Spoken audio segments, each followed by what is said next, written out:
बिस्मिल्लाहिर्रहमानिर्रहीम, अस्सलाम वालेकुम। प्रोग्राम में आपको कहते हैं खुश आमदीद।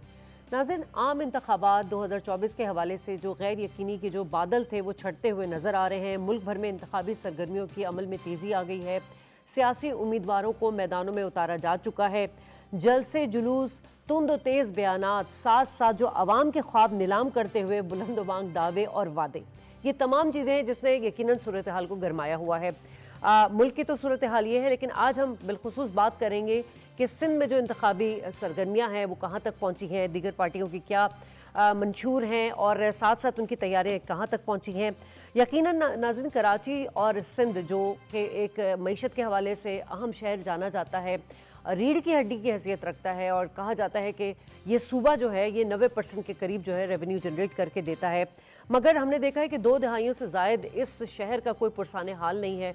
सब क्लेम तो करते हैं मगर ओन कोई नहीं करता। पाकिस्तान पीपल्स पार्टी को देख लीजिए, नून लीग हो गई, MQM हो गई, Jamaat Islami, JUI, FE, GDA, अब तो इस्तेकाम पाकिस्तान पार्टी भी आ चुकी है। दीगर सियासी मजहबी छोटी बड़ी जमातें भी हैं और आज़ाद उम्मीदवार भी हैं।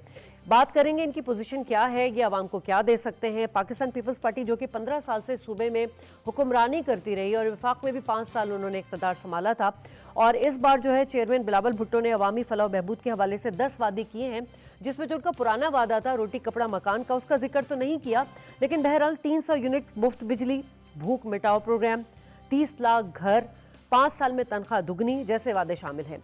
बिलावल भुट्टो जो इस बार वफाक में पाकिस्तान पीपल्स पार्टी की हुकूमत के हवाले से बड़े ही पुरएतमाद नजर आ रहे हैं कि अगला वजीर आजम पीपल्स पार्टी का होगा, और नवाज शरीफ को डायरेक्ट उन्होंने कहा है कि अपोजिशन लीडर की हैसियत से उनको देख रहा हूँ, तो यकीनन उनकी कोई प्लानिंग होगी। साथ साथ उन्होंने पंजाब के हवाले से कहा कि वो पंजाब को सिंध जैसा तरक्की याफ्ता बनाएंगे। तो हम सवाल यहाँ ये उठाएंगे कि सिंध की जो आवाम है, क्या वाकई पाकिस्तान पीपल्स पार्टी की इसकी परफॉर्मेंस से इतनी मतलब सेटिस्फाई है कि वो इस बार भी वोट जो है पाकिस्तान पीपल्स पार्टी को देगी। दीगर सियासी जमातें जो हैं उनका इंतखाबी मंशूर सिंध के हवाले से और कराची के हवाले से क्या होगा, इसी पर बात करेंगे।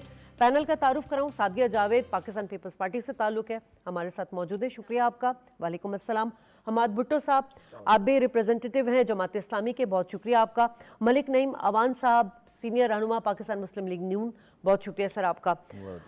मेहमान हमारे साथ और भी होंगे। सादिया, आपसे आगाज़ इसलिए करूँगी कि क्योंकि सिंध जो है वो पाकिस्तान पीपल्स पार्टी जो है वो 15 साल से उसको ओन कर रही है। आप क्या समझते हैं कि पिछला इलेक्शन और इस बार का इलेक्शन आप लोगों के लिए कितना मुख्तलिफ है? देखिए, हर इलेक्शन पिछले इलेक्शन से मुख्तलिफ ही होता है। पिछला इलेक्शन बिल्कुल मुख्तलिफ था क्योंकि उस वक़्त एक लाडला लॉन्च किया गया था जिसको कराची से दूसरी जमातों का मैंडेट छीन के, ख़ास तौर पे MQM का, चलिए MQM भी मैंडेट छीन के ही सीटें बनाती थी, लेकिन जो छीनते थे उनसे भी छीन के लाडले को मैंडेट दिया गया था। तो कराची के हवाले तक अगर बात करें तो इलेक्शन मुख्तलिफ था। जहाँ तक बाकी पूरे सिंध के इलेक्शन की बात करें तो बहुत सारे लोग ये कहते हैं कि जी 15 साल से, बिल्कुल 15 साल से, और अगली भी हुकूमत इंशाल्लाह पाकिस्तान पीपल्स पार्टी ही सिंध की बनाएगी। तो 15 साल में अगर हमने कुछ नहीं किया होता तो पाकिस्तानी अवाम या सिंध के अवाम इतने बेवकूफ़ नहीं है। हर 5 साल के बाद मैंडेट में इजाफा ही हुआ है। अगर 2008 में जितनी सीटें थी, चलें जी वो बीबी की शहादत और की वजह से लोग कहते हैं कि जी हम इलेक्शन जीते थे, तो 2013 से 18 और 18 से 23 वाली भी असेंबली में पीपल्स पार्टी का नंबर ऑफ मैंडेट सीटें बढ़ी हैं, घटी नहीं हैं। इंशाल्लाह इस दफ़ा भी बढ़ेंगी। कराची और बाकी सिंध के इलेक्शन में मुख्तलिफ तरीके होते हैं या मुख्तलिफ इलेक्शन होता है। कराची में भी इस दफ़ा हम उम्मीद करते हैं कि हम बेटर परफॉर्म करेंगे। ठीक है। कराची में बिल्कुल मेयर इस वक्त पाकिस्तान पीपल्स पार्टी का है और हम ये कहते हैं हमने शहर में बहुत सारे काम किए हैं। कहते नहीं हैं, सिर्फ कागजी दावे नहीं हैं, काम किए हैं। ठीक है, चलें, हमाद पीपल्स पार्टी ने तो बहुत काम किए, लेकिन आप लोगों का भी काम हमें नज़र आता है, बिलखुसूस फलाह व बहबूद के हवाले से बड़ा काम आप लोगों का नाम भी है।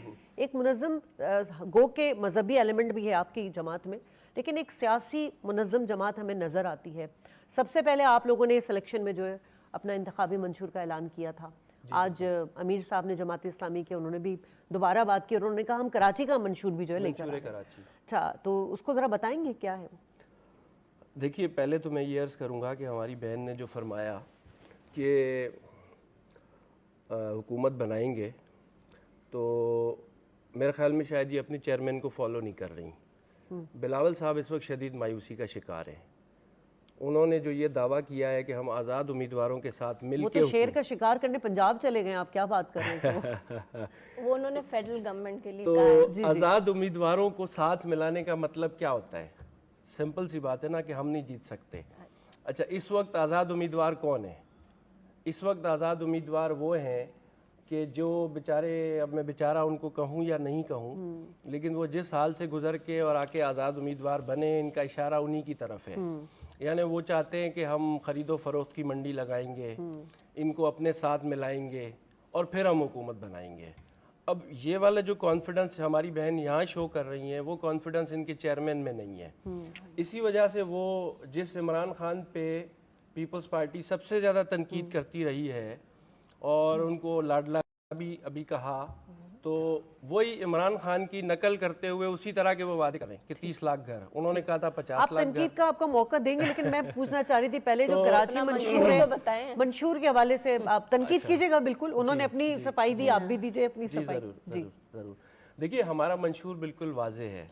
हम तो सिर्फ इलेक्शन की पार्टी नहीं है कि हम इलेक्शन के दिनों में सिर्फ मंशूर पेश करें। जमात इस्लामी पाकिस्तान ने सबसे पहले अपना मंशूर पेश किया और हम मंशूर पे जो हुकूमत से बाहर रहते हुए भी बाज़-औक़ात हम अमल कर रहे होते हैं। हमारे मंशूर का बुनियादी नुक्ता है कि पाकिस्तान को हम इस्लामी और जमहूरी और एक फ़लाही मुमलिकत बनाना चाहते हैं, जिसके अंदर जो आईन पाकिस्तान बुनियादी सहूलतों की और बुनियादी ज़रूरियात पूरी करने की गारंटी देता है, वो हम पूरी करना चाहते हैं।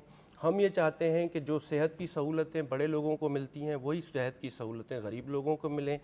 जो तालीम के मौक़े, रोज़गार के मौक़े बड़े लोगों के लिए हैं, वही पाकिस्तान के गरीब लोगों को भी मुयस्सर हों। हम चाहते हैं कि पाकिस्तान की ख़वातीन एम्पावर हों। हम चाहते हैं कि पाकिस्तान का यूथ एम्पावर हो। इस तरह के बहुत सारे नुकात पर हमारा पूरा एक डिटेल्ड मैनिफेस्टो है जो हमने सबसे पहले पेश किया है। और जैसा कि कराची का मामला है, तो कराची इस लिहाज से एक इनफरादी हैसियत रखता है कि ये एक बहुत बड़ा शहर है, ये एक मेगा सिटी है। इसकी जो ज़रूरियात हैं और इसके जो मामलात हैं, वो इस बात की तकाजा करते हैं कि इसको अलग से ट्रीट किया जाए। तो उस लिहाज से हम अलग से हाफिज नईम रहमान साहब इंशाल्लाह, मतलब प्लान है आपके पास? बिल्कुल मंशूरे का, बिल्कुल। देखिए, हम तो आते ही प्लान के साथ है ना। हमने इसीलिए, देखिए, हम अगर प्लान के साथ ना आए हुए होते तो नेमतुल्लाह खान साहब ने इतना कुछ परफॉर्म नहीं किया होता। अगर हमारे पास प्लान नहीं होते और हम इम्प्लीमेंटेशन की हमारे पास ताकत नहीं होती, सलाहियत नहीं होती, तो हमारे मेयर और जब भी रहे अल्हम्दुलिल्लाह। ठीक है, ठीक है। आप पब्लिक से पूछिए, हम तो राइवल से जाहिर है एक दूसरे को। ठीक है, नईम साहब से भी हम जरा बात आगाज तो करें ना, फिर मैदान में उतरेंगे साहब। अच्छा नईम साहब, बड़े अच्छे, मरियम नवाज साहिबा ने कल का जलसा बड़ा इम्प्रेसिव था। मतलब उन्होंने कहा हम 9 मई वाले लोग नहीं हैं, हम 28 मई वाले लोग हैं। बड़ी अच्छी बात है, सब कुछ है। ये आप लोग का इंतखाबी मंशूर अब तक क्यों नहीं आया? वो पीपल्स पार्टी के लोग कह रहे हैं कि वो लंदन में ही रह गया, मियां नवाज शरीफ साहब के साथ रह गया था, तो क्यों अब तक आया नहीं है? 26 जनवरी शायद आप लोगों ने कोई डेट दी, नवाज शरीफ अनाउंस करेंगे। असल बहुत बहुत शुक्रिया आपका। असल मसला ये है कि इंतखाबी मंशूर जो है वो ज़्यादातर पार्टियों को वादों पे और जो है कि कस्मों पे वो पूरा बेस करता है, लेकिन उसकी इम्प्लीमेंटेशन जो होती है वो हमारे यहाँ तो कितने इलेक्शन होते हैं। हमारे यहाँ की जो अवाम है ना, आपने वो शेर सुना है ना, वादा वफा ना करते, वादा तो किया होता। वो हमारी अवाम, वो अवाम है, उनको इंतखाबी मंशूर पहले चाहिए। असल मसला ये है कि हमारे यहाँ जो मेन जो इश्यूज हैं, जो डोमेस्टिक इंटरनल इशू हैं, उनको एड्रेस करने की ज़रूरत है। बात यह है कि वो तो हमारे यहाँ कोई एड्रेस नहीं करता। अभी हम बैठे हुए 3 जमातों के लोग बैठे हुए हैं। अभी आपने अपने इंट्रो में बहुत अच्छी बात की कि कराची एक ऐसा हब है, बिजनेस हब है कि जो 90% जो है कि वो रेवेन्यू जनरेट करके पूरे पाकिस्तान को देता है, यही है ना। अब 90% फंड जनरेट करके पूरे पाकिस्तान को पालने वाला जो शहर है, उसके लोगों के घरों की बिजलियां कटी हुई हैं, उसके लोग जो हैं कि वो खुद सूजियां कर रहे हैं बिजली के बिलों के पीछे, यही है ना ये। तो कौन सी ऐसी 3 जमातों ने इस मसले को, या 4 जमातों ने, मेन इशू है ना कराची का, तो ये बहुत बड़ा इशू है कराची का, ये जो सबसे बड़ा जो इशू है, इसको इन जमातों में से किसी ने क्या हल किया? जमात इस्लामी का भी होल्ड है, स्टेक होल्डर है, पीपल्स पार्टी भी यहाँ पे माशाल्लाह स्टेक होल्डर है, पीटीआई को बेइंतहा पावर मिली, इस्टेब्लिशमेंट ने उसको पावर दी, ऑक्सीजन दी, और मैं समझता हूँ कि 75 सालों में जितनी पीटीआई को जो है कि वो जो ऑक्सीजन और जो पावर प्रोवाइड की गई वो किसी जमात को भी नहीं प्रोवाइड की गई। वो भी इस मसले को हल नहीं कर सके, वो भी उल्टा पैसे लेके उनसे नकवी साहब को लंदन में रिलीफ देने के लिए खान साहब ने जो है कि फ़ोन कर दिया कि भाई जो है कि नकवी के इलेक्ट्रिक वाले जो है कि उसको रिलीफ दिया जाए जो वहाँ पे पकड़े गए। असल मसला ये कि हमें देखें, इस हमें बात मंशूर की नहीं है, तो आप लोग बात इश्यूज की है। आप लोग इक्तिदार में भी तो रहे ना, प्रायोरिटी हमने आपकी 14 में आए ना, हम इनकार नहीं कर रहे ना।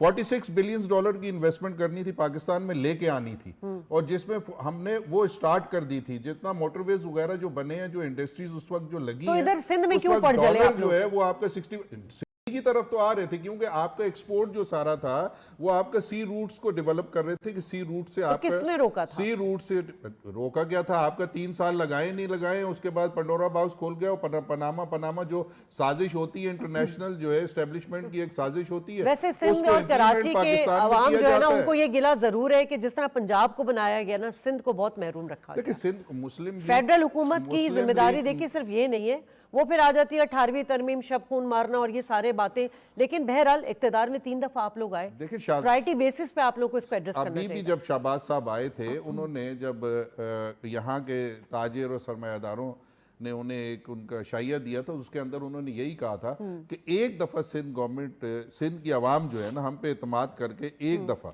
हमें वोट पोल करे, और फिर आप देखेंगे अगर मैं इसको लाहौर से भी ज़्यादा अच्छा अगर ना बना दूँ कराची को, तो फिर आप ज़िंदगी भर जो है कि हमारी जमात को वोट कास्ट ना करें उसमें। मसला ही सारा ये है कि सिंध में जब तक हम लोग जो रह रहे हैं ना, हम लोग जो डिफरेंट पॉलिटिकल जमातों से हमारा ताल्लुक है और पॉलिटिकल वर्कर हैं हम जो है, अगर हम जब तक सिंसियर नहीं होंगे इस कराची के साथ जो है ना और इस सिंध के साथ ना, जब तक सिंध में सिंध के रहने वाले लोगों के मसाइल किसी सूरत में नहीं हल हो सकते। असल तो मसला है हमें अपनी जमातों के अंदर उठ के खड़ा होना चाहिए कि भाई हम जो है वहाँ पर लोगों को एड्रेस कर रहे हैं, लोगों के मसाइल को एड्रेस कर रहे हैं, लेकिन लोगों के ये मसाइल हैं, आपको इन मसाइल पे आना पड़ेगा आपको। जब तक हम अपनी जमातों को कायल नहीं करेंगे तो सिंध के मसाइल हल नहीं होंगे। ठीक है सादिया, अब वैसे एक सर्वे भी हुआ था और कुछ नाक़दीन ये भी कहते हैं कि पाकिस्तान पीपल्स पार्टी जो है वो 15 साल से बरसर इक़्तिदार रही है, लेकिन इस दौरान जो है सिंध और कराची में 70% आवाम जो है वो पॉवर्टी लाइन के से नीचे चली गई है। आप लोग आपने भी बड़े क्लेम किए थे कि बातें करना और अमली तौर पे नज़र आना ये 2 अलग चीज़ें हैं। अमली तौर पे कुछ नज़र नहीं आ रहा, सिवाय आप लोगों ने काम किए हैं, ऐसी बात नहीं। बेनज़ीर इनकम सपोर्ट का प्रोग्राम, सरकारी मुलाजमिन की तनख्वाहों में इजाफा, हेल्थ पर भी काम कर लिया, लेकिन ओवरऑल जो परफॉर्मेंस है आपकी वो इतनी अच्छी नहीं रही है। अच्छा, पहले तो मैं इनका जवाब दूं कि इन्होंने कहा कि नेमतुल्लाह खान अपनी परफॉर्मेंस जो आज कराची शहर में सारी मेन रोड कमर्शलाइजेशन हुई और उसकी वजह से जो इस शहर को बहुत नुकसान हुआ है, वो नेमतुल्लाह खान का इस शहर को तोहफ़ा है, जमात इस्लामी का तोहफ़ा है कि उन्होंने सारी कराची की जितनी कैपेसिटी नहीं थी उससे ज़्यादा कमर्शलाइजेशन इस शहर की कर दी गई।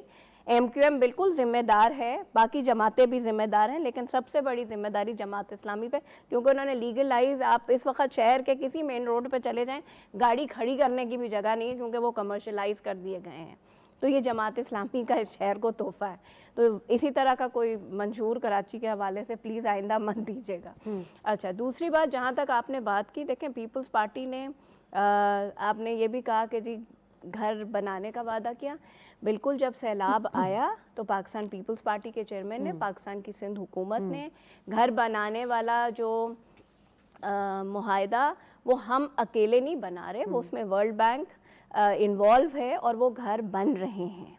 तो हमने इमरान खान की तरह 50 लाख घर देने का और कितने हज़ार नौकरियां देने का जो वादा था वो नहीं किया, वो प्रैक्टिकली ऑन ग्राउंड काम हो रहा है। जहाँ तक आप बात करती हैं पॉवर्टी लाइन की, देखिए सिंध में पिछली अगर बात करें तो कोविड, उसकी वजह से बहुत लोग अंडर द पॉवर्टी लाइन गए। वो एक बहुत बड़ी, वो इंटरनेशनल मतलब खुदा की तरफ से एक मुसीबत कहें या तकलीफ कहें वो आई थी उसकी वजह से। और दूसरा फिर पिछले 2 साल की जो बारिशें थी उसकी वजह से बहुत नुकसान हुआ, फार्मर को भी नुकसान हुआ, गरीब मजदूरों को भी नुकसान हुआ, उसकी वजह से बहुत नुकसान हुआ। और जो लोग तनकीद करते हैं, जो लोग तनकीद करते हैं BISP, मुझे बताएं कि पाकिस्तान में एक कोई प्रोग्राम बताएं अगर BISP। अच्छा, एक सवाल यहाँ ये है कि आप लोग की जो पिछली हुकूमत थी, अलायंस से आप लोग, शहबाज शरीफ साहब उस वक्त प्राइम मिनिस्टर थे, 16 महीने की फेडरल गवर्नमेंट, जी, बिलावल भुट्टो वजीर खारजा भी थे। वही बात थी कि वो PTI की हुकूमत को, बहरहाल हम इस बात को एड्रेस करते हैं और सेकंड भी करते हैं कि वाकई PTI की हुकूमत में मुल्क की मईशत का बेड़ा गर्क हो गया, इसमें कोई दो राय नहीं है। लेकिन फिर वही बात आ जाती है जस्टिफिकेशन कि वो 4.5 साल का अरसा और आपके 15 साल, 15 महीने नहीं, आपके मैं पिछले 15 सालों की बात कर रही हूँ। ये जो हुकूमत आई है, निगरान हुकूमत, ये 3 महीने में कैसे परफॉर्म कर रही है, मुझे ये बता दीजिए। इनकी परफॉर्मेंस अच्छी तो है, जिसे वर्ल्ड बैंक भी कर रहा है, जिसे नहीं, मेरी बात मालियाती इदारे भी इंडोर्स कर रहे हैं कि जी परफॉर्मेंस मेरी बात सुने। IMF का अगर पैसा आया तो वो पिछली हुकूमत करके गई थी, माजरत के साथ सिर्फ नहीं, वो बिल्कुल लेकिन उसके अलावा भी तो गमत किए गए, SIF भी चले, आप लोग की हुकूमत के वक्त शुरू हुए, लेकिन कंटिन्यू तो किया ना इस हुकूमत ने। उसमें कुछ हुआ नहीं है, सिर्फ कैसे नहीं हुआ? मेरी बात सुने, MOU ट्रेड हुए, अभी आप देखें UAE के साथ 3 अरब डॉलर के सरमायाकारी के मुआहदे हो रहे हैं, जब तक वो मटेरियलाइज ना हो। तो और क्या? वो नहीं, आप क्या समझ रही 3 महीने में क्या क्या बिल्कुल एक डेवलपमेंट कंट्री के तौर पे बना के दे दे वो लोग। बहुत सारे लोगों का दावा था कि वो सारे पैसे आ जाएंगे। मेरी बात सुने, वो वही काम कर रहे हैं। देखिए, जो ट्रस्ट डेफिसिट हुआ है ना, सबसे बड़ा जो सवाल जिसका आप शायद जवाब भी ना दे पाई, मेरे साथ दोनों जमातों के मेंबरान मौजूद है, पाकिस्तान का इमेज इतना खराब गया, पाकिस्तान की पॉलिटिकल जो अदम इस्तेकाम रहा, उसकी वजह से हमें कितने डैमेजेस हुए, हमारी जो भी पॉलिसी आती थी उसकी कंसिस्टेंसी के साथ उसको चलाया नहीं जाता था। आपके बिलावल साहब कह रहे हैं 300 यूनिट जो है वो देंगे। आपको पता है पाकिस्तान में कितना क्राइसिस है बिजली का? क्या प्लान है? जबान से आप कहते हैं 300 यूनिट दे देंगे, सर आपके अमीर साहब ने भी बोल दिया 350 वाला 50% वो आगे चले गए, 350 यूनिट फ्री कर देंगे। कैसे देंगे भाई? क्या प्लान है? हमारे पास भी प्लान है ना, हमारे पास भी प्लान है सोलराइजेशन की तरफ। मेरी बात सुने, सिंध वो वाहिद सूबा है, मैं बात नहीं कर रही कोई वो नहीं है मुकाबला, लेकिन इमरान खान साहब ने बड़े दावे किए थे। सिंध वो वाहिद सूबा है जो बिजली अपनी पैदा करता है, चाहे वो थरखोल की शक्ल में हो, चाहे वो जो नूरियाबाद में विंड पावर लगा है, नूरियाबाद पावर प्लांट, चाहे वो IPPs की सूरत में हो। जब 1992 में जो है बिलावल भुट्टो बात करते हैं ना बिजली महंगी करने का बड़ा जो कॉज है, आप वो तो हमारे दौर में नहीं लगी वो IPPs। जब बेनजीर भुट्टो ने मुआहदा, एक मिनट मैं गलत हो सकती हूं, आप लोग बता दें। मेरी बात सुने, जो मोहतरमा बेनजीर भुट्टो साहिबा ने मुआहदा किया था, उस मुआहदे को मियां साहब ने चैलेंज करके कैंसिल कराया था। और फिर मियां साहब ने वो मुआहदे बाद में किए। जी, मैं आपको उसी नून लीग के साथ आप इतने अरसे अलायंस रहे हैं, उनकी क़यादत में, नवाज शरीफ की क़यादत में आप लोग काम कर रहे थे, मरियम नवाज, बिलावल भुट्टो साथ साथ जा रहे थे। नवाज शरीफ की क़यादत नहीं थी, शहबाज शरीफ प्राइम मिनिस्टर थे, बिल्कुल थे, हमने उनके साथ, आपने कहा पाकिस्तान का, मैं नून लीग की क़यादत की बात कर रही हूं। और वो जहां आपने कहा कि पीपल्स इमेज की बात है, फॉरेन फ्रंट पे जो इमेज 3.5-4 साल में वो बर्बाद करके गए थे, उसको पीपल्स पार्टी के ही फॉरेन मिनिस्टर ने जाके दुनिया में वो किया। हम इस बात को बिल्कुल एडमायर करते हैं। हमने अभी आपने कहा, अभी जो काम अच्छे किए गए, मैं मान रही हूँ। IMF के साथ जो मुश्किलात थी पिछली हुकूमत ने काफी अहम किरदार अदा किया। अच्छा, लेकिन ये ना कहें कि केयरटेकर नहीं, केयरटेकर ने परफॉर्मेंस हमें नजर आ क्या परफॉर्म किया, आप मुझे बताएं। हमाद साहब, मैं आगे आती हूँ आपके पास। हमाद साहब, अब ये जो आप लोग जो मंशूर दे चुके हैं वही 350 यूनिट का, आप लोग हमेशा बिजली जो महंगी है या बिजली की लोड शेडिंग है, सुई सदरन अदारा है, बहुत सारे, अब तो आज एजुकेशन पर भी अमीर साहब, अमीर जमात इस्लामी जो है वो बात कर रहे थे, यानी बड़े ऐसे मेन इश्यूज हैं, वाकई इनको एड्रेस करना बहुत ज़रूरी है।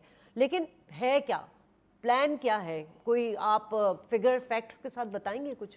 अच्छा देखें, ये तो आप मानेंगी ना कि हम ही डिस्कस कर रहे हैं इनको, कोई और पार्टी तो डिस्कस करने की भी हिम्मत नहीं हो रही है किसी की, क्योंकि वो किस मुंह से करें।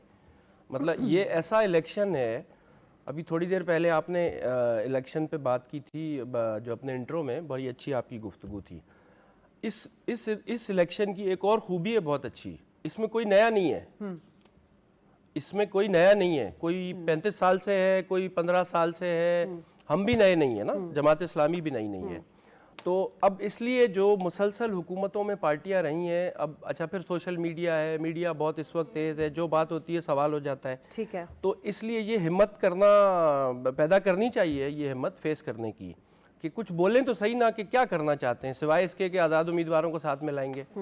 कुछ बोलें, बताएं।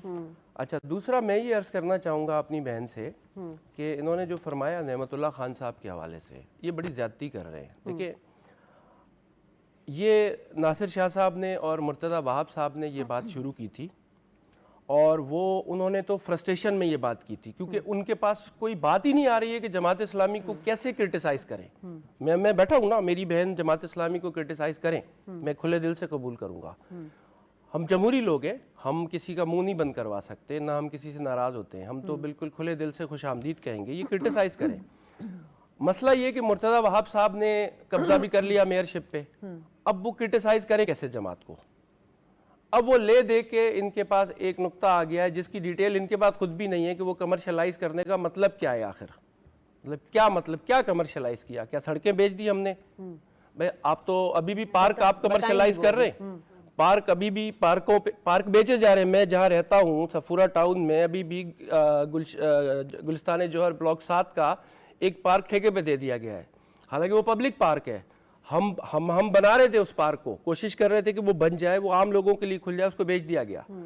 अच्छा, अब ये जो ले दे के एक नुक्ता है देखिए, नेमतुल्लाह खान इस शहर का मसीहा है, नेमतुल्लाह खान इस शहर के रहने वालों का मसीहा है, और मुझे यकीन है कि सियासी जो इख्तलाफ है उससे हटके मेरी बहन के दिल में भी नेमतुल्लाह खान के लिए एहतराम होगा, क्योंकि मुर्तज़ा वहाब साहब खुद भी ये बोलते हैं, उनकी वालदा जो मरहुमा जो नेमतुल्लाह खान साहब का एहतराम करती थी, फौजिया वहाब साहिबा, हमने अपनी आंखों से देखा है जी। वो कई इलेक्शनों में हमारे साथ पीपल्स पार्टी और मामलात के ऊपर आया करती थी बात करने के लिए, मेरे वालिद साहब के साथ और मुख्तलिफ जमात के लीडरों के साथ। नेमतुल्लाह खान साहब ने इस शहर को दर्जनों प्रोजेक्ट दिए हैं, नेमतुल्लाह खान साहब ने इस शहर को पहचान दे दी।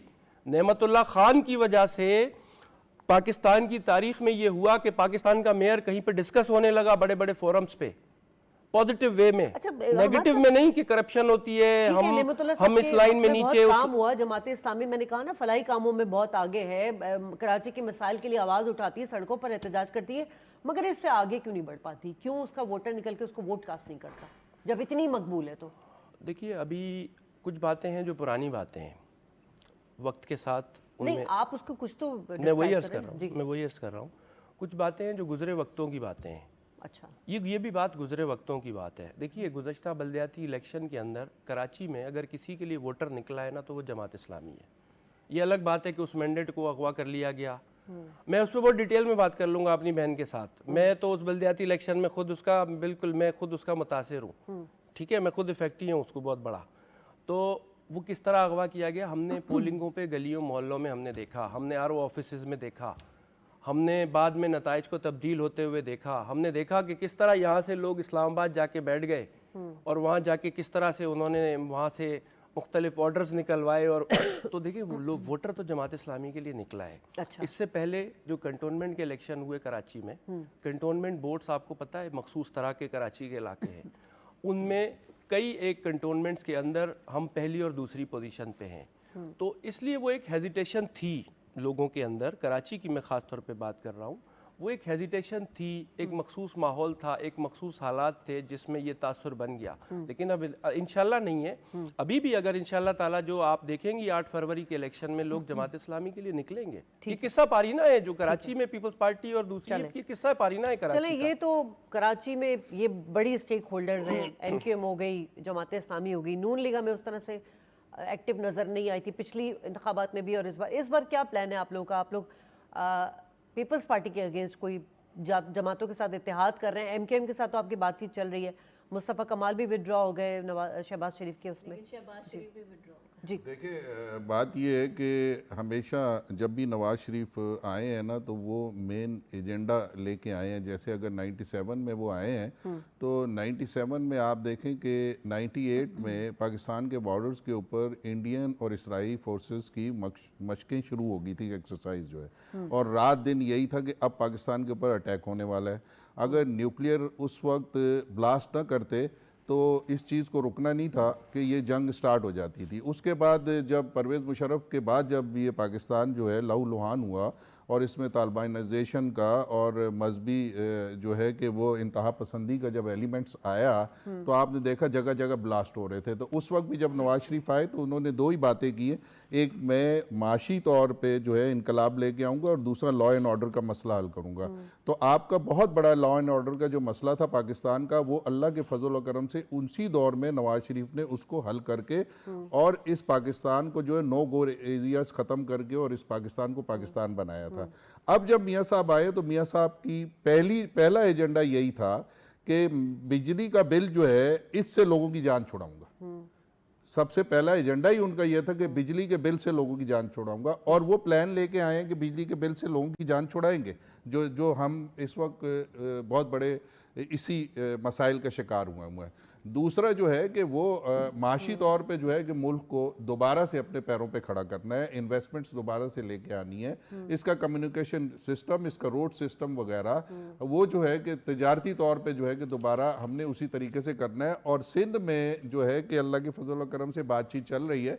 सिंध में एक अलाइंस के तहत जो है कि GDA हो गया और जमात इस्लामी भी है और उसमें जो है कि फंक्शनल मुस्लिम लीग भी है, उसमें पाकिस्तान MQM भी है और उसके अंदर जो है कि अपना कुछ और जमातें भी हैं। इनसे बातचीत चल रही है कि एक अलाइंस जो है कि ऐसा बनाया जाए कि जिसमें जो है कि सीट एडजस्टमेंट करके और एक मजबूत किस्म की या तो इक़्तिदार की तरफ जाए, सिंध के मसाइल की तरफ जाए। अगर सिंध के मसाइल के इक़्तिदार में ना भी पहुंच सके तो इतनी मजबूत किस्म की अपोजिशन हो कि इस शहर के लिए काम किया जा सके और इस शहर को जो है कि जो महरूमी का शिकार पिछले काफ़ी अरसे से जो है कि हो चुका था, वो मसाइल हल हो सके, वो बेसिक रिक्वायरमेंट्स जो है वो जो है इस शहर की पूरी की जा सके। तो अब किसी भी सियासी जमात से ये नहीं है। अब मैं तो कह रहा हूँ कि वो वाली पुरानी वाली तो पॉलिटिक्स ख़त्म ही कर देनी चाहिए कि टकराव वाली जो है किसी सियासी जमात से नहीं। अब तो बात करें इश्यूज़ के ऊपर कि यार ये मसला है, ये गिलास है, ये गिलास हमसे अकेले नहीं उठ रहा, अगर आप कहें तो हम सब मिलके इसको उठा के हम वहाँ रख देते हैं, दूसरों के काम आ जाए। अब इस किस्म की हमें जो ज़रूरत है ना, हमें हमारे सामने मिसालें मौजूद हैं। जब गांधी जी ये कह सकते हैं अपनी फर्स्ट कैबिनेट के अंदर जो है जब तकरीर करते हैं और ये कहते हैं कि अगर मैं अच्छे इक़्तिदार की मिसाल अगर दूं तो मैं उमर का नाम जो है कि वो किसी सूरत में पीछे नहीं रह सकता। तो जब हमारे पास इस्लामिक सोशल वेलफेयर स्टेट का एक कॉन्सेप्ट है और दुनिया ने इस्लामिक हटा के और सिर्फ सोशल वेलफेयर कॉन्सेप्ट जो है उसने इम्प्लीमेंट किया हुआ है, चाहे यूरोप में ले लें, चाहे बात तो बड़ी अच्छी की, मगर अनफॉर्चुनेटली हमारे यहाँ जो ट्रेंड सेट है ना, हमारे यहाँ ट्रेंड सेट है ये कि किसी को हटाना हो या किसी खास मकसद के लिए तो आप इत्तेहाद कर लेंगे, लेकिन जैसे ही वो वक्त जाता है उसके बाद वो आपस में कल के हरीफ जो है वो सख्त हरीफ बन जाते हैं। मैं इस वक्त पार्टिसिपेट हमारे एक और हैं नादिर कबूल साहब, पाकिस्तान पीपल्स पार्टी के रहनुमा हैं। बहुत शुक्रिया आपने हमें ज्वाइन किया। नादिर कबूल, सबसे पहले तो ये कि पीपल्स पार्टी वो जमात थी जिसने बहुत पहले से जो है इलेक्शन कैंपेन जो है अपनी उसका आगाज़ कर दिया था। गो के बिलावल भुट्टो साहब बारहा यही बात करते रहे कि हमें लेवल प्लेइंग फील्ड नहीं दी गई है और हमें मतलब बहुत सारी उन्होंने बातें की, एडजस्टमेंट की बात की और सारी बात की। लेकिन इस वक्त आप तो क्लियर हैं कि ये जो इंतखाबात हो रहे हैं साफ़ और शफाफ होंगे और आप लोग तो बहुत पुरुमीद हैं कि बिलावल भुट्टो साहब कह रहे हैं कि अगला वज़ीर आज़म पीपल्स पार्टी से ही होगा।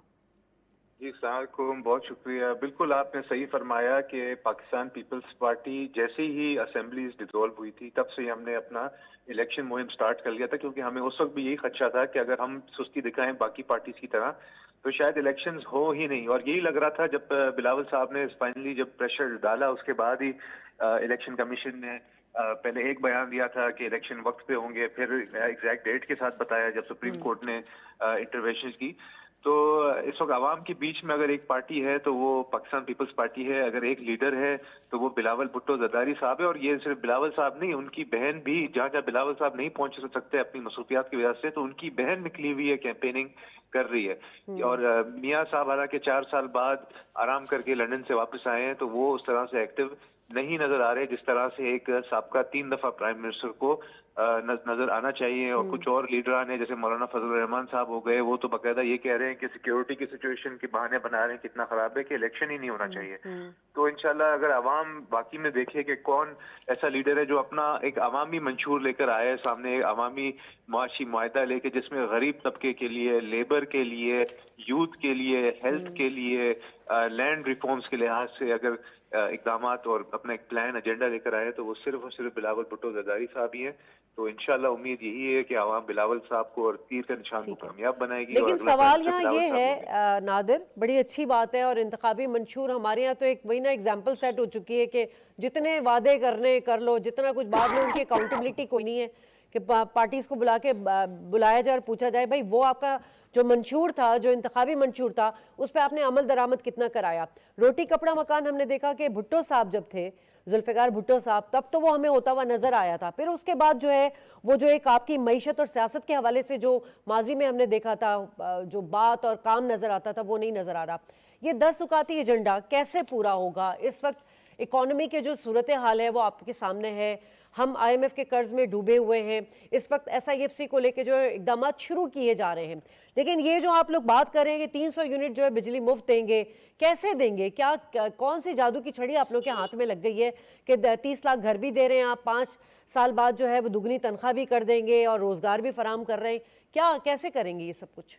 देखिए, जादू की छड़ी नहीं, ये सारी सच्चाई पे मबनी बातें हैं। और बिल्कुल रोटी कपड़ा और मकान जो जुल्फ़िकार अली भुट्टो साहब का नारा था शहीद का, वो हम अभी आज तक वो पूरा करते आ रहे हैं और देते आ रहे हैं। जैसे जैसे आबादी बढ़ते जा रही है उतना ही हम रोजगार, उतना ही हम घर, अभी आपको पता है कि पिछले गवर्नमेंट के आखिरी 2-3 महीनों में हमने सैकड़ों के हिसाब से खवातीन को हमने लैंड के टाइटल्स दिए हैं। और खवातीन को लैंड टाइटल्स देने का ये मकसद है कि खवातीन को हम खुद मुख्तार बनाना चाहती हैं, क्योंकि अगर हमने देखा है एक्सपीरियंस के थ्रू कि अगर मर्दों के नाम पे लैंड टाइटल दिया जाए तो फिर खवातीन तक और बच्चों तक फायदा नहीं पहुंचता है। तो हमने बिलावल साहब ने खुद ही अपने हाथ से खवातीन को बुला बुला के उनको प्लॉट्स दिए हैं। और शहीद बेनज़ीर भुट्टो हाउसिंग स्कीम को आप कैसे डिनाई कर सकती हैं। और इसके अलावा बेनज़ीर शहीद मोहतरमा बेनज़ीर भुट्टो का जो आवाम के लिए जो स्टाइपेंड हम दे रहे हैं बेनज़ीर कार्ड की सूरत में, वो भी आपको पता है। हेल्थ केयर के ऊपर अगर आप बात करें तो NICVD पूरे सिंध के अंदर हमने सेटअप किया हुआ है। कराची के अंदर अगर हेडक्वार्टर है तो फिर सक्खर के अंदर भी NICVD है, लियारी के अंदर भी हमने उसका यूनिट बनाया। पूरे ऑल ओवर सिंध हम इस तरह के काम कर रहे हैं और आवाम तक हम आसानियां पैदा करके दे रहे हैं। आवाम की रिलीफ के लिए हम प्रोग्राम्स ला रहे हैं। और जहाँ तक सोलराइजेशन की बात है तो ये भी देखें, जाहिर सी बात है जब हमारी गवर्नमेंट आएगी इंशाल्लाह उम्मीद है कि वफाक में भी आएगी तो गवर्नमेंट ही फिर पहले भी 2008 की गवर्नमेंट में भी हमने सोलर पैनल्स की स्कीम लाई थी, सोलर पैनल्स दिए तो अभी भी कर सकते हैं, क्यों नहीं कर सकते? ठीक है, बहुत शुक्रिया नादिर, आपने वक्त दिया हमें। नाज़रीन, हम गुफ्तगू का सिलसिला जारी रखेंगे, बात करेंगे कि जो दीगर सियासी जमातें हैं उनका जो बयानिया है वो पाकिस्तानी मईशत को कितना फ़ायदा देगा, क्या वाकई पाकिस्तान इस वक्त पोजीशन में है कि ये जो बातें कर रहे हैं उसको अमल दरामद कराया जा सकेगा। बात करेंगे इस ब्रेक के बाद।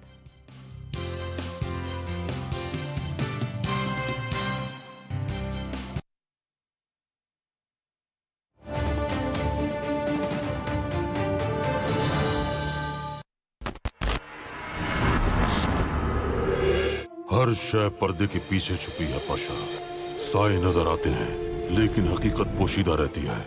वो अब्दुल हमीद है जो चाहे करने की ताकत रखता है। हम जुर्माना आयद करेंगे और अपनी पूरी रकम वापस हासिल करेंगे। मैं अशरफ अजीज को ऐसा सबक सिखाऊंगा कि अब वो कुछ भी करने से पहले 1000 बार सोचेगा। और अब उन्हें मोहतात रहना होगा। हम अब्दुल हमीद को मुश्किल में डालना चाहते थे मगर उसने तो हमें ही मुश्किल में डाल दिया। ये खेल अभी खत्म नहीं हुआ। हमें बर्बाद करने के लिए कितनी कोशिशें की जा रही हैं। ये ताबूत में हमारी आखिरी खेल होगी। अब भी कोई गद्दार हमारे अंदर मौजूद है। बेसिम साहब को छोड़ दो। गद्दार अहमद पाशा, ये सब उनका मंसूबा था। रियासत के साथ गद्दारी करते हुए तुम्हें शर्मिंदगी नहीं होती? आपने ये सब कुछ किसके कहने पर किया? सलीम पाशा। मैं बताऊं तुम्हें कि ये रास्ता किस तरफ जाता है? तुम्हारी मौत की तरफ।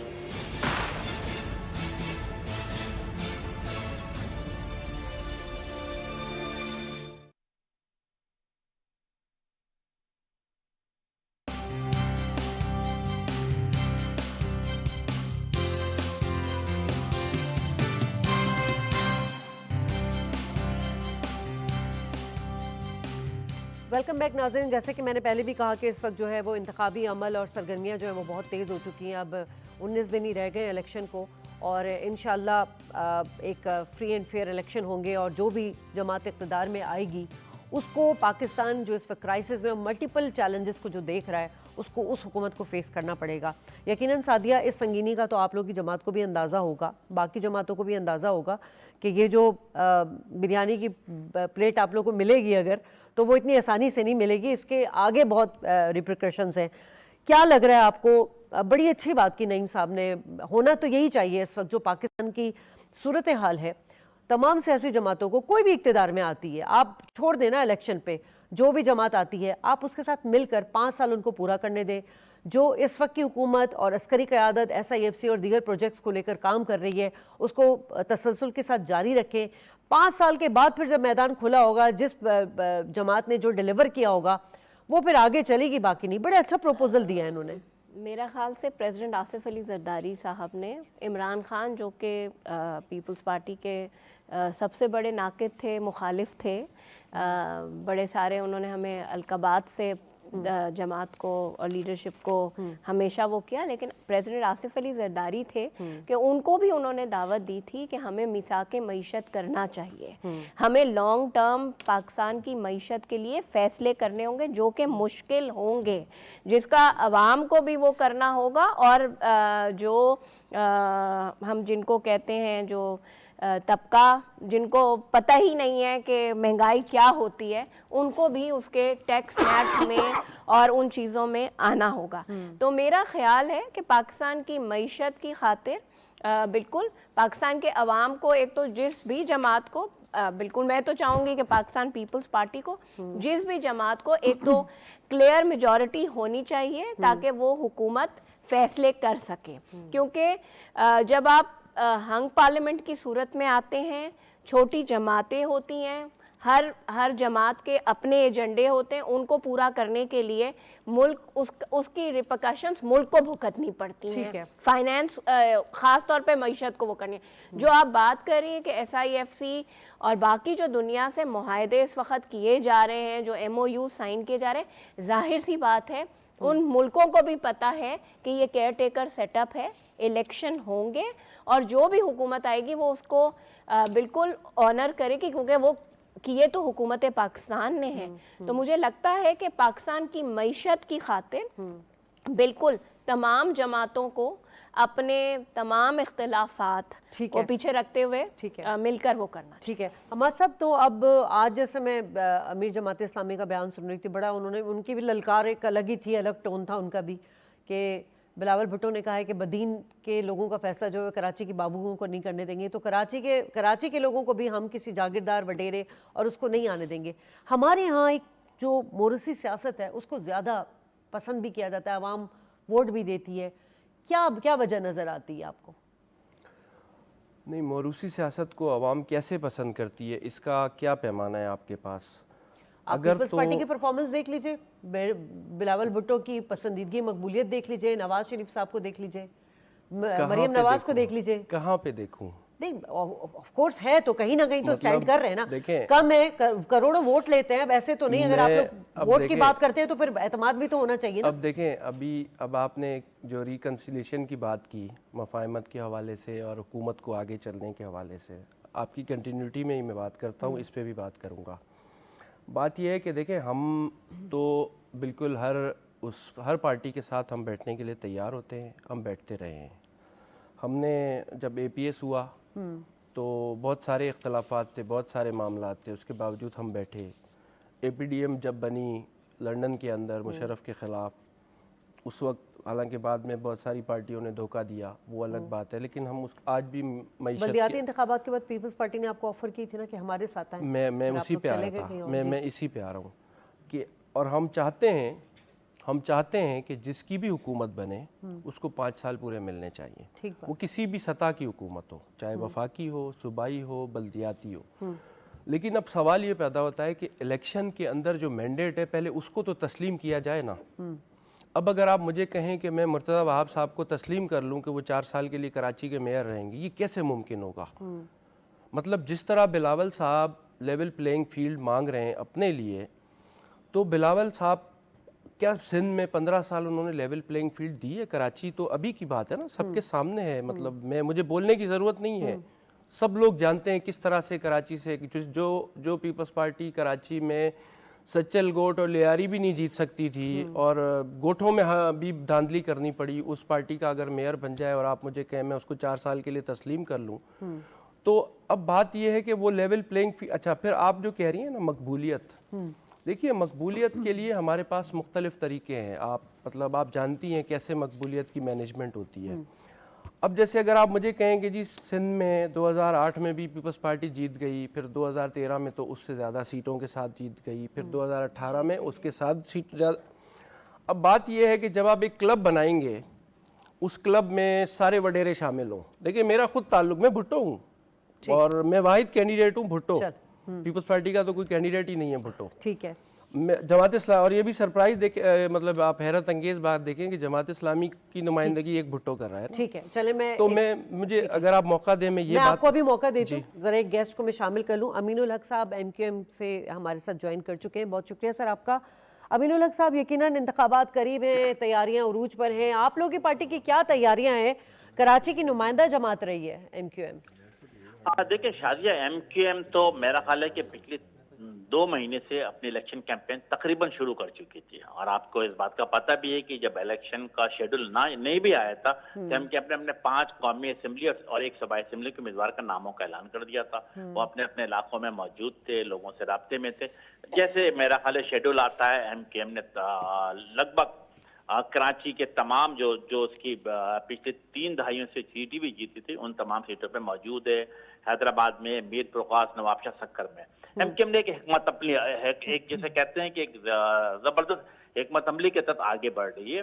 हमारी ख्वाहिश है कि जो पिछले मेरा ख्याल है 15 साल से पाकिस्तान पीपल्स पार्टी के करप्ट, नाहिल और बेहिस हुक्मरानी करते चले आ रहे थे, किसी तरीके से कराची के अवाम को, सिंध के अवाम को उनसे रोका जाए। क्योंकि एक मैं समझता हूं कि एक बहुत बड़े पैमाने पे एंटी पीपल्स पार्टी सेंटिमेंट न सिर्फ कराची बल्कि पूरे सिंध में पाया जाता है, और उसके लिए हमने क्या हिकमत अपनी अपनाई। हमने तमाम सियासी पार्टी को जो JUI थी, GDA थी या PMLN थे या फंक्शन लीग थे, उनको एक पेज पे लेने की कोशिश की है।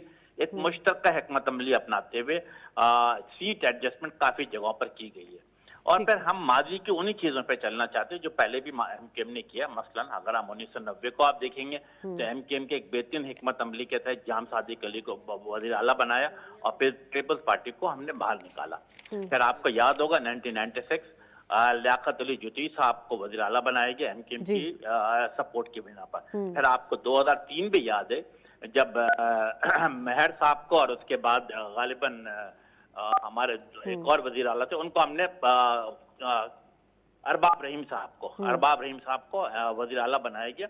उस वक्त भी सूबाई असेंबली में MQM की 55 सीटें हुआ करती थी। मैं समझता हूँ कि उसी हिकमत अमली के तहत हमने कोशिश की कि सीटों का एडजस्टमेंट किया जाए और मुश्तरका हिकमत अमली के साथ आगे बढ़ा जाए। अच्छा, अभी तो आप लोग इत्तेहाद नहीं कर रहे ना नून लीग से? देखिए, हमारा इत्तेहाद किसी के साथ, किसी सियासी पार्टी के साथ नहीं है, बल्कि हाँ हमने 2 चीजों का ऐलान किया। एक, हमने सीट एडजस्टमेंट तमाम सियासी पार्टियों के साथ पूरे सिंध में मुख्तलिफ जगहों पर कर रहे हैं। अच्छा, उसका और दूसरा सवाल का जवाब भी देता, पहले आपका सवाल का जवाब देते। देखिए MQM पाकिस्तान को एडवांटेज किया शादिया, सबसे बड़ा एडवांटेज है कि MQM का वोट बैंक लाड़काना हो, बदीन हो, शिकारपुर हो, इन तमाम जगहों पे 3000 से लेकर 33,000 तक वोट बैंक मौजूद है। आप देखें कि नवाबशाह की सूबाई असेंबली की सीट हो, सक्कर की सूबाई असेंबली की सीट हो या मीर प्रकाश की, MQM कई मरतबा इन सीटों पे जीतती रही है। लेकिन हमने क्या कि टंडोवाला या हो गए या थरपारकर का डिस्ट्रिक्ट हो गया, यहाँ पे MQM का वोट बैंक मौजूद था जो किसी को जीतने में या हराने में अहम किरदार अदा कर सकता है। यस, हमने हिकमत अमली के तहत GDA के साथ एक अच्छी प्लानिंग की है। हमने इन तीनों शहरों में जिनका मैंने नाम लिया, इस पे हमने कोशिश की कि सूबाई असेंबली में MQM का नुमाइंदा होगा, कौमी असेंबली में मेरा ख्याल है GDA या PMLN इलेक्शन लड़ सकते हैं ताकि हम मुश्तरका तौर पर अपनी चीजों को आगे बढ़ा सकें। अच्छा सर, अब चलें, आपने बात की, हम इसको एडमायर भी कर रहे हैं, लेकिन सवाल यहाँ ये है मेन कि इस वक्त आप लोगों के पास क्या मंशूर है कराची के लोगों को देने के लिए? मैंने कहा ना कि एक आप जमात रह चुकी है और परफॉर्म भी किया था, लेकिन उस वक्त हालात भी दूसरे थे, फिर आप लोगों की एक हिस्ट्री रही है कि जो भी हुकूमत में आती है इत्तेहादी आप लोग हो जाते हैं, फिर आए दिन जो है वो कुछ ना कुछ क्लैशेस होते रहते हैं हुकूमत के साथ भी, हुकूमत में रहते हुए भी। तो सर ये सारी चीज़ें, एक इम्प्रेशन जो है उसने कहीं ना कहीं तो इमेज को डैमेज किया है ना? शायद दो सवाल आपने पूछे, मैं तरतीबवार वन बाय वन उसका जवाब दे देता हूँ। नंबर 1 के एमकेएम का पीछे प्लानिंग क्या है? देखिए, एमकेएम पाकिस्तान अगर पीएमएलएन के पास मेरा ख्याल है चलकर एमकेएम टॉप लीडरशिप गई थी और नवाज शरीफ साहब से मुलाकात की और रेसिप्रोकल तौर पर मैं समझता हूँ कि शहबाज शरीफ साहब भी कराची आए, एमकेएम के साथ बैठे, हमने क्या 1 पॉइंट एजेंडे पे बात की।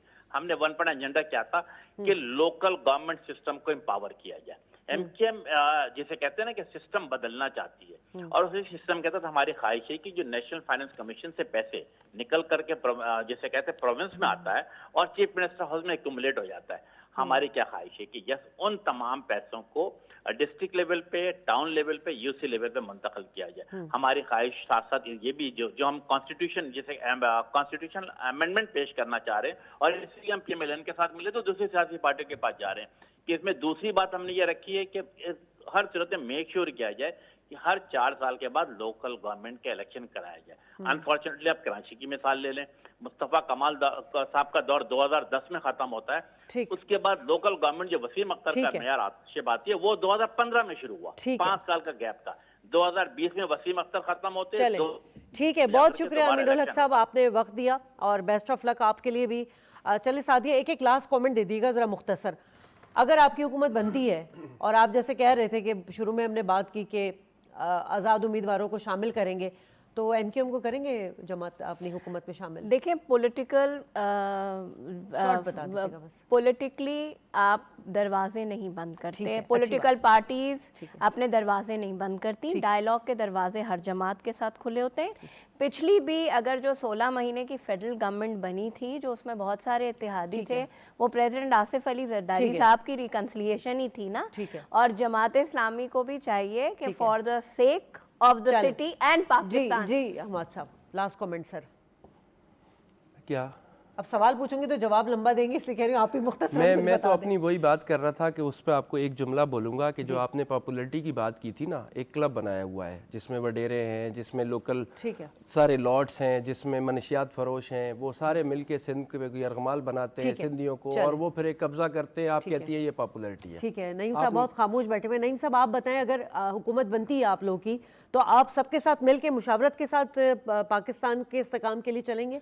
बिल्कुल, ये माजी में भी ये मिसाल मिलती है। 14 में तहरीक इंसाफ की इतनी मेजॉरिटी नहीं थी और हमने प्रोग्राम भी बना दिया था। शहबाज साहब ने कहा था कि गवर्नमेंट हमने बनानी है, लेकिन मियां नवाज शरीफ साहब ने ये फैसला किया कि नहीं, जो इंडिविजुअल हमने सीटें ली हैं, हमारी सीटों से कुछ सीटें उनकी ज़्यादा हैं, तो लिहाजा गवर्नमेंट जो है तहरीक इंसाफ को बनानी चाहिए। तो तहरीक इंसाफ को स्पेस दी उसमें, तो हम तो है ही मुफाहमत वाले कि भाई आगे बढ़ के चलो और मुल्क के लिए मिल के काम करो बस। ठीक है, बहुत शुक्रिया तीनों मेहमानों का। नाज़रीन, प्रोग्राम का वक्त ख़त्म हुआ। आज का प्रोग्राम आपने सुना सिंध में इंतखाबी मुहिम के एतबार से जो बड़ी सियासी जमातें हैं वो कहाँ स्टैंड कर रही हैं, सिंध के लोगों के लिए क्या मंशूर है उसके पास। इन तमाम चीज़ों का जवाब जो है वो 8 फरवरी को मिलेगा।